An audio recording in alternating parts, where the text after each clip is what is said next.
Hello students, I am your teaching mentor Shivam Raj Singh और आज हम लोग पढ़ने वाले हैं क्लास 10th केमिस्ट्री का chapter 1 chemical reactions and equations. तो बच्चों, ये लेक्चर इंट्रोडक्शन लेक्चर होने वाला है जिसके अंदर मैं आपको केमिकल रिएक्शंस एंड इक्वेशंस ये जो चैप्टर है इसका एक ब्रीफ आइडिया दे दूंगा कि केमिकल रिएक्शंस क्या होते हैं, चेंजेस क्या होते हैं, केमिकल चेंजेस और फिजिकल चेंजेस में क्या क्या डिफरेंस है, केमिकल इक्वेशन क्या होता है और हम किस तरीके से किसी का केमिकल चेंज को पहचानेंगे, ये सब आप इस वीडियो के अंदर जानने वाले हैं।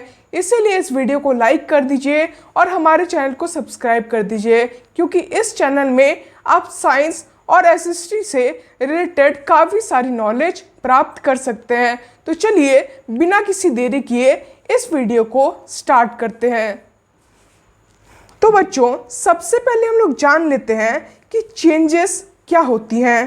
तो changes is an act by which things form और become different from its previous self, यानी ऐसी प्रक्रिया जिसके द्वारा कोई भी थिंग, कोई भी सब्सटेंस अपने पहले वाले रूप से दूसरे रूप में बदलता है। जैसे कि अगर हम बर्फ़ को पिघलाते हैं तो वो लिक्विड फॉर्म में बदल जाता है, उससे पहले वो सॉलिड स्टेट में था।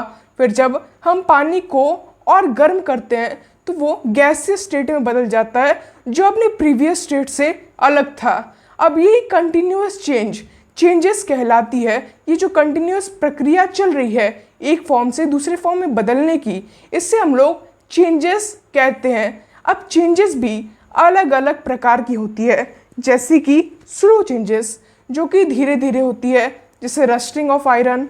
फिर होती है फास्ट चेंज, जैसे कि अगर हमने हाथ से ग्लास को ड्रॉप किया वो तुरंत ही टूट गया, जिसे हम लोग कहते हैं फास्ट चेंज, तुरंत ही हुआ, इसीलिए हम इसे कहेंगे फास्ट चेंज। फिर होते हैं रिवर्सेबल, जिसे फिर से ठीक किया जा सके, जैसे कि अगर हमने आइस को मेल्ट किया तो उसे वापस हम लोग फ्रीज करके उसे आइस के फॉर्म में ला सकते हैं, इसलिए एक रिवर्सेबल चेंज हो गया। फिर होते हैं इरिवर्सेबल, जिससे हम लोग वापस नहीं ला सकते हैं, जैसे कि अगर एक बार आयरन में रस्ट लग गया तो उसे ठीक नहीं किया जा सकता, ये एक इरिवर्सेबल चेंज है। फिर आते हैं फिजिकल चेंज जो कि फिजिकली होते हैं और इसके बारे में हम लोग आगे और डेप्थली जानेंगे।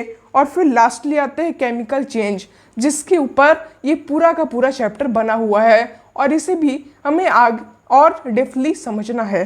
ठीक है, तो सबसे पहले हम लोग बात कर लेते हैं फिजिकल चेंजेस के बारे में कि सर फिजिकल चेंजेस क्या होती हैं। ये बहुत सारे स्टूडेंट मुझसे पूछते हैं, तो आज हम लोग इसके डेफिनेशन देख लेते हैं। तो फिजिकल चेंजेस की बेसिक डेफिनेशन है कि those changes in which no new substances are formed but only the state, size, shape of a substance are change, यानी कि ये एक ऐसी रिएक्शन होती है, ऐसी प्रक्रिया होती है जिसमें कोई नया सब्सटेंस तो फॉर्म नहीं होता है, लेकिन जो प्रीवियस सब्सटेंस है उसका स्टेट, उसका शेप और उसका साइज चेंज हो जाता है।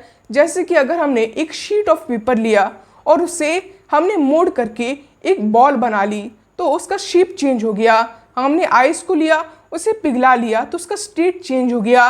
ये सब फिजिकल चेंजेस में आते हैं और यहाँ पर उनकी एग्जाम्पल्स भी लिखी हुई हैं, जैसे क्रशिंग ऑफ कैन को क्रश करने से उसका शेप चेंज हो जाता है, ब्रेकिंग ऑफ ग्लास और मेल्टिंग ऑफ आइस। ये सब कुछ एग्जाम्पल्स है किसके, फिजिकल चेंजेस के।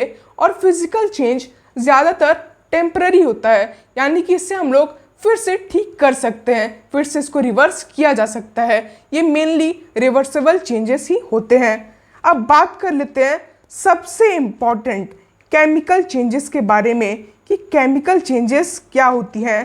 तो a change in which one और more new substances in new physical and chemical properties are formed, यानी कि ये ऐसे चेंज होते हैं जिसके अंदर नए सब्सटेंस फॉर्म होते हैं जिनकी नई फिजिकल या केमिकल प्रॉपर्टी होती है। जैसे कि बर्निंग ऑफ वुड, जब वुड बर्न होता है तो उससे क्या फॉर्म होता है, उससे ऐश फॉर्म होती है और उससे CO2 फॉर्म होता है, जो कि वुड से कम्प्लीटली अलग है। इनकी प्रॉपर्टीज़ एंड इनके कंपोनेंट्स वुड से टोटली अलग है, इसीलिए ये एक केमिकल चेंज होती है। फिर आते हैं रस्टिंग ऑफ आयरन, और ये सारी रिएक्शंस जो भी है ये केमिकल रिएक्शंस और केमिकल चेंजेस के अंदर आती है। ज़्यादातर केमिकल चेंजेस को आसानी से हम लोग रिवर्स नहीं कर सकते हैं, इसे रिवर्स करना काफ़ी ज़्यादा डिफ़िकल्ट है। जैसे रस्टिंग ऑफ आयरन, अगर एक बार आयरन के अंदर रस्ट लग गया तो उसे वापस ठीक नहीं किया जा सकता, ये एक इरिवर्सिबल चेंज है। अब यहाँ पर physical changes and chemical changes की एक डेफिनेशन और एक डिफरेंस दिया हुआ है, जिससे हम लोग अच्छी तरीके से समझ लेते हैं, क्योंकि एग्ज़ाम में ये क्वेश्चन काफ़ी ज़्यादा आते हैं कि difference between physical and chemical changes. तो फिजिकल चेंजेस के अंदर कोई भी अदर चीज़ अफेक्ट नहीं होती है, सिर्फ और सिर्फ उसकी फिजिकल प्रॉपर्टी ही अफेक्ट होती है। मगर केमिकल चेंज के अंदर फिजिकल और केमिकल दोनों प्रॉपर्टीज़ अफेक्ट होती है। फिजिकल चेंज के अंदर कोई भी एनर्जी को प्रोड्यूस नहीं होता है, वहीं केमिकल चेंज के अंदर लाइट, एनर्जी और हीट प्रोड्यूस होती है। फिजिकल चेंज के अंदर कोई भी नया सब्सटेंस नहीं बनता, लेकिन केमिकल चेंज के अंदर नया सब्सटेंस का फॉर्मेशन होता है। फिजिकल चेंज रिवर्स किया जा सकता है, आइस को मेल्ट करके उसे वापस फ्रीज किया जा सकता है, लेकिन अगर एक बार आयरन में रस्ट लगा तो उसे वापस ठीक नहीं किया जा सकता। ये एक इरिवर्सिबल चेंज है, इसीलिए फिजिकल चेंज तो रिवर्स किया जा सकता है लेकिन केमिकल नहीं। और यही सारे डेफिनेशन है फिजिकल और केमिकल चेंजेस के बीच में, जिसे आपको याद कर लेना है। अब आगे बढ़ते हैं। अब हम लोग बात करने वाले हैं इस चैप्टर के सबसे इम्पॉर्टेंट पार्ट केमिकल रिएक्शंस के बारे में, कि केमिकल रिएक्शंस क्या होते हैं। तो ये एक प्रोसेस होती है जिसके अंदर नए केमिकल सब्सटेंसेस फॉर्म होते हैं और विथ न्यू केमिकल प्रॉपर्टीज़। इसी फंक्शन को हम लोग केमिकल रिएक्शन कह सकते हैं। जैसे कि हाइड्रोजन और ऑक्सीजन जब मिलता है तो वाटर का फॉर्मेशन करता है, मैग्नीशियम और ऑक्सीजन जब मिलता है तो मैग्नीशियम ऑक्साइड का फॉर्मेशन करता है, जो कि एक केमिकल चेंज है। क्योंकि यहाँ पर जब हाइड्रोजन मिल रहा है जो कि एक गैस है और ऑक्सीजन मिल रहा है जो कि एक गैस है, तो ये वाटर बना रहा है जो कि एक लिक्विड है और जिसका प्रॉपर्टी हाइड्रोजन एंड ऑक्सीजन से कम्प्लीटली डिफरेंट है। यही होता है केमिकल रिएक्शंस। अब बात कर लेते हैं केमिकल रिएक्शंस के दो बहुत ही इम्पॉर्टेंट कंपोनेंट के बारे में, जो कि है रिएक्टेंट एंड प्रोडक्ट। अब सर ये रिएक्टेंट एंड प्रोडक्ट क्या होते हैं, चलिए इसके बारे में जानते हैं। तो रिएक्टेंट वो सब्सटेंस होते हैं जो किसी केमिकल रिएक्शन के अंदर भाग लेते हैं, किसी केमिकल रिएक्शन के अंदर खुद से रिएक्ट करके एक नया एंड रिजल्ट बनाते हैं। और प्रोडक्ट क्या होते हैं, तो प्रोडक्ट वो सब्सटेंस होते हैं जो कि एक एंड रिजल्ट के तौर पे बनते हैं। जैसे कि यहाँ पर एक रिएक्शन दिया हुआ है, मैग्नीशियम और ऑक्सीजन जब आपस में रिएक्ट करते हैं तो MgO मैग्नीशियम ऑक्साइड बनाते हैं। तो यहाँ पर जो मैग्नीशियम है और ऑक्सीजन है ये आपस में रिएक्ट कर रहे हैं क्या बनाने के लिए, मैग्नीशियम ऑक्साइड बनाने के लिए।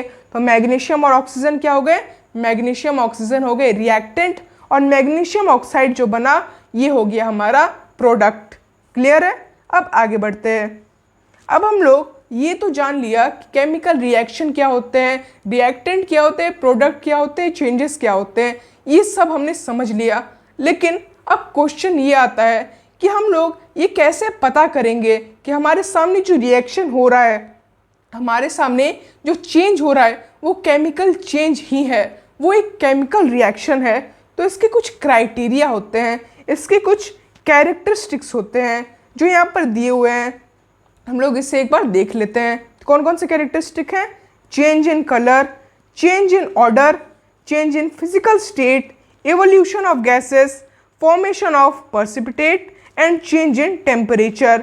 इन 5 चीज़ों के ऊपर हम लोग ये डिसाइड कर सकते हैं कि सामने में जो रिएक्शन हो रहा है वो केमिकल रिएक्शन है या फिर नहीं है। ये वो कैरेक्टरिस्टिक्स हैं जिसके ऊपर हम किसी भी केमिकल चेंज को डिसाइड कर सकते हैं, किसी भी केमिकल चेंजेस को हम लोग डिस्क्राइब कर सकते हैं। अब हम लोग एक एक कंपोनेंट, एक एक कैरेक्टरिस्टिक पर डिटेल में बात करते हैं। तो सबसे पहले हम लोग देख लेते हैं चेंज इन कलर। तो वैसे रिएक्शन जिसके अंदर कलर जब चेंज होता है, कोई भी रिएक्शन के बाद जो रिएक्टेंट बनते हैं और जो प्रोडक्ट बनते हैं उनमें जब कोई कलर का चेंज होता है तो उससे हम लोग कहेंगे चेंज इन कलर। जैसे कि जब लेड नाइट्राइट रिएक्ट करता है पोटेशियम आयोडाइन के साथ तो एक येलो पर्सिपिटेट फॉर्म होता है जिसका कलर येलो होता है और उसे हम लोग कहते हैं लेड आयोडाइन। तो यहाँ पर रिएक्शन दी भी है PbNO3 2KCl PbCl and KNO3। ये रिएक्शन है जब चेंज इन कलर होता है।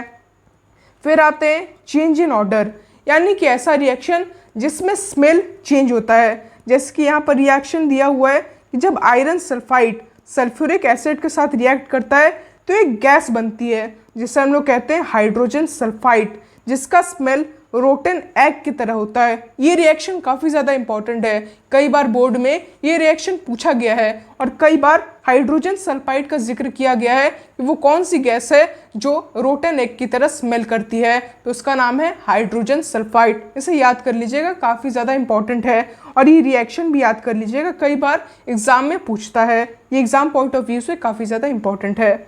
अब बात कर लेते हैं चेंज इन फिजिकल स्टेट की, यानी कि जब रिएक्शन के थ्रू कोई भी फिजिकल स्टेट दूसरे स्टेट के अंदर ट्रांसफर होता है तो उसे हम लोग कहेंगे चेंज इन फिजिकल स्टेट। यानी कि जब हाइड्रोजन और ऑक्सीजन मिलते हैं तो हाइड्रोजन ऑक्साइड बनाते हैं, H2O बनाते हैं, वाटर बनाते हैं। तो हाइड्रोजन क्या है? गैस है। ऑक्सीजन क्या है? गैस है। ये जब रिएक्ट करेंगे तो H2O बनाएंगे जो कि एक लिक्विड है। तो यहाँ पर स्टेट में भी चेंज हो रहा है। तो जब भी कोई भी फिजिकल स्टेट चेंज होता है तो हो सकता है कि वो भी एक केमिकल रिएक्शन हो, ज़रूरी नहीं है कि वो कोई फिजिकल रिएक्शन हो सकता है कि वो केमिकल रिएक्शन हो। हमें यहाँ ध्यान क्या रखना है कि क्या उसके केमिकल प्रॉपर्टीज़ में भी कोई चेंज आ रहा है, अगर आ रहा है तो हाँ वो एक केमिकल रिएक्शन है। क्लियर है? अब बात कर लेते हैं चेंज इन टेम्परेचर की। तो टेम्परेचर जो है वो एक तरीके से चेंज नहीं होता है, वो दो तरीकों से, दो अलग अलग तरीकों से चेंज होता है। कौन कौन सा? पहला होता है एंडोथर्मिक एंड दूसरा होता है एक्सोथर्मिक। एंडोथर्मिक के अंदर जब भी हीट होती है वो ऑब्जर्व हो जाती है, यानी कि अब्जॉर्ब कर ली जाती है रिएक्शन के बाद। जैसे कि यहाँ पर फोटोसिंथेसिस का एग्जांपल दिया हुआ है कि जब CO2 और H2O प्लस हीट आपस में रिएक्ट करते हैं तो C6H12O6 बनाते हैं जो कि ग्लूकोज है एंड O2 बनाते हैं, ऑक्सीजन बनाते हैं। अब यहाँ पर जो रिएक्टेंट साइट है हमें वहाँ पर हीट देखने मिल रही है, लेकिन प्रोडक्ट साइट के अंदर हीट नहीं है, यानी कि रिएक्शन के बाद जो हीट है वो अब्जॉर्ब कर ली गई है प्लांट्स के द्वारा, इसलिए यहाँ हीट्स नहीं दिखाई दे रही है, जिससे हम लोग कहते हैं एंडोथर्मिक रिएक्शन। तो अगर एग्जाम में पूछे कि एंडोथर्मिक रिएक्शन क्या है तो those reaction in which heat is absorbed is known as endothermic reaction. और आप ये फोटोसिंथेसिस वाला एग्जाम्पल दे सकते हैं। फिर सेकंड आ जाती है एक्सोथर्मिक रिएक्शन। तो ऐसे रिएक्शन जिसमें जो हीट है वो रिलीज होती है, कोई भी रिएक्शन के बाद हीट अपने आप आ जाती है, हीट रिलीज हो जाती है, तो उस रिएक्शन को हम लोग कहेंगे एक्सोथर्मिक। जैसे कि जब कोई भी केमिकल कंपाउंड कभी भी ऑक्सीजन के प्रेजेंट में बर्न किया जाता है तो CO2 वाटर एंड हीट का फॉर्मेशन होता है, जिससे हम लोग कंबस्शन के नाम से भी जानते हैं। इसे आप लोग को आगे और डीपली पढ़ना है, इसीलिए इसको याद कर लीजिएगा कि जब भी कोई भी कार्बन कंपाउंड ऑक्सीजन में बर्न किया जाता है तो CO2 वाटर एंड हीट का फॉर्मेशन होता है। उसी तरह जब मैग्नीशियम को ऑक्सीजन की प्रेजेंस में जलाया जाता है तो मैग्नीशियम ऑक्साइड और हीट का फॉर्मेशन होता है। ये सारे एग्जाम्पल किसके हैं? एक्सोथर्मिक रिएक्शंस के एग्जाम्पल हैं। क्लियर है? अब बात कर लेते हैं फॉर्मेशन ऑफ पर्सिपिटेट की। तो ये जो वर्ड आ रहा है पर्सिपिटेट, ये क्या होता है? तो पर्सिपिटेट कोई ऐसा सॉलिड प्रोडक्ट होता है जो कि रिएक्टेंट के टाइम में बन जाता है, यानी कि जब भी कोई रिएक्शन होती है तो उसके एंड रिजल्ट के फॉर्म में एक सॉलिड सब्सटेंस बन जाता है जिससे हम लोग कहते हैं पर्सिपिटेट। जैसे कि जब लेड आयोडाइन और सोडियम पोटेशियम रिएक्ट करते हैं तो लेड आयोडाइन और सोडियम NO3 KNO3 बनता है, सोडियम नाइट्रेट बनता है। तो इस रिएक्शन के अंदर एक येलो पर्सिपिटेट फॉर्मेशन होता है जिसे हम लोग कहते हैं PBl, यानी कि लेड आयोडाइन का फॉर्मेशन होता है। क्लियर है? अब बात कर लेते हैं एवोल्यूशन ऑफ गैस की, यानी कि ऐसा रिएक्शन जिसके अंदर गैस इवॉल्व होता है। जब मैग्नीशियम HCl के साथ रिएक्ट करता है तो मैग्नीशियम ज़्यादा रिएक्टिव होने की वजह से HCl हाइड्रोजन को अपने कंपाउंड से अलग कर देता है और MgCl2 यानी कि मैग्नीशियम क्लोराइड बना लेता है और H2 यानी कि हाइड्रोजन गैस को इवॉल्व कर देता है। ये एक एग्जाम्पल है एवोल्यूशन ऑफ गैस का।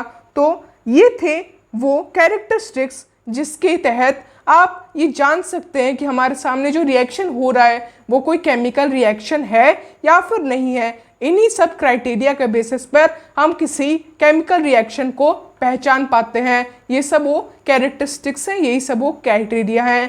तो इस वीडियो के अंदर इतना ही, और बाकी का हम नेक्स्ट पार्ट के अंदर बताएंगे कि केमिकल इक्वेशंस क्या होते हैं, बैलेंस्ड इक्वेशंस, स्केलेटल इक्वेशंस, ये सारी चीज़ें हम नेक्स्ट पार्ट के अंदर कवर करेंगे।